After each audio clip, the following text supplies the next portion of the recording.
Hi everyone, Brian here. It's a pleasure to welcome you to session 4 of the study of the history of salvation in this year's Winter Bible Study. We've just taken a pretty long and intense look at the life that Abraham and Sarah shared, especially in the time from losing Abraham's father on the journey toward Canaan right through the deaths of first Sarah and then Abraham. This amazing sort of journey, pilgrimage of a life, pioneered a way in which we understand Christian faith today, interestingly enough. We do know that Abraham passed his story on to Isaac. Isaac shared it with his wife, Rebekah. That story got lived out in a whole new faith relationship as their two sons, Esau and Jacob, sort of lived out that dynamic between what's more important, listening for the rhythm of God or listening for how to live one's life successfully. Ultimately, you can see the sacrifice that Isaac has to make in his preference for his older son Esau and the way he lives his life. He has to sacrifice that for the recognition that God intends to make use of his younger son Jacob, even though Jacob, and this all occurs, the blessing of God on this all occurs through lying and cheating. And yet Isaac understands that God is nevertheless going to work through his younger son, which happens. And we have Jacob and his 12 sons, famously, and the second to youngest son, Joseph, who becomes the Joseph of the many-colored, technicolored dream code, according to a modern show, who eventually takes this whole clan out of the land of Canaan down to Egypt, where they live for quite some time more secure than they were able to live as nomads in Canaan. But eventually, as foreigners living in Egypt, once we're several generations beyond the original one, they fall under the sort of growing political and economic need to become essentially slaves living in Egypt. They lose whatever independence or civil rights they might have had originally as they came there under the protection of Joseph, and simply are laborers for the great building programs of the Pharaoh. So we come now to a second great story in the Old Testament, and one that our Christian history of salvation really emphasizes. It's the story of Moses. And interestingly, somewhat like the story of Moses for Jews, they recognize that he was God's instrument. So Moses doesn't have the same relationship with Judaism that, say, Buddha has with Buddhism, or Muhammad with Islam, or certainly Jesus with Christianity. Because what we're looking at here, and what the authors of Exodus want us to truly experience, is what it was like for people who had become enslaved, downtrodden, whose very identity was being crushed by the power, both politically and economically, of living as a minority group of people in a very powerful regime. And how they were able to free themselves, to actually burst out of that situation. I love the fact that today we can look at a whole bunch of theologies that have emerged from this same Old Testament story.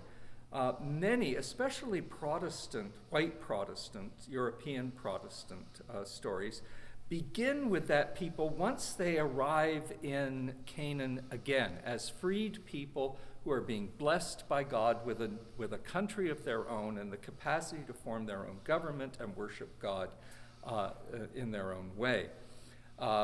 This was really potently seen, especially by the Puritans who moved from England to the United States, and other persecuted small groups of Protestant reformers who actually thought of themselves as fleeing the slavery of both medieval European political structures, economic structures, social structures, but also religious structures, and that they were coming to a new country where they could, like the Hebrews after the Exodus, form a new country and worship God in purity and goodness.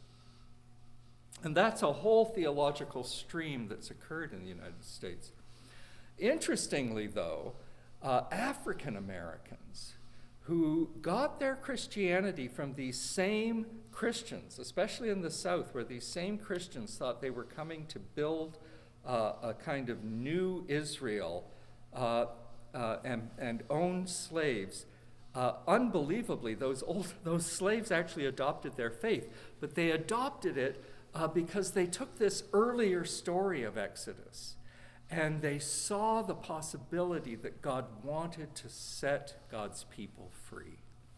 And there's been this theology that's emerged in the African American church because of that. Today, in your session, what you're going to do is, here we are with our beautiful big Bible. You're going to be starting the book of Exodus very early in chapter 1. And what you're going to be looking at is the story of a real man named Moses. And in today's session, you're simply going to be really looking at his story and what his story is all about, and how he was born, how he was raised, and what were the dynamic events that the authors of Exodus understand to be elemental to how he became the leader of a group of people who were moving from slavery into freedom. Of course, we all have images in our heads now of the various movies that have been made about Moses. Walt Disney has created a recent one. Prior to that, there was the Charlton Heston one. And in all of these cases, therefore, we have these very powerful images that come from the artistic world. And those are important and they can be very helpful. But I hope as you do your discussions that you come back actually to what's the story in Scripture itself. What does it say? What does it leave out? And why might it have left those out? Because the story of Scripture, yes, is telling the dramatic real-life episodes of a man named Moses. But it's always telling the story of the glory of God intersecting in real life. That's what we learned from Abraham and Sarah. The glory of God bubbling up in the life of Abraham and Sarah, and how they lived their lives in an everyday way.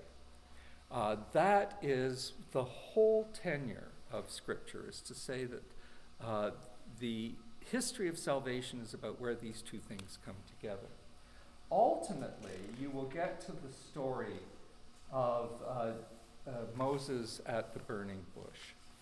I think this is a pivotal story in all of religious history across the world. Something profound happened not only to Moses, but since he was entirely alone, and since this was long before he reconnected with the Jewish people in Egypt, long before they escaped Pharaoh, somehow this story manifested a core shift that Abraham shared with the authors of Exodus, and that becomes central to this. I think this story of Abraham coming to an actual holy place in a perfectly ordinary setting. I mean, for him it was extraordinary, but it was just a place on a mountain while he was herding some sheep. And I hope we can understand what was going on interiorly for Moses in this case. Because once again, while Moses plays an extraordinary role in a historic movement of immense importance, and the message of God to him at the burning bush was quite dynamic. While all of that doesn't happen for all of us, There are these holy places that come in our own lives where we ourselves intersect between the everydayness of what we're up to and a holy moment. Have fun with that. Have a great discussion, and God bless.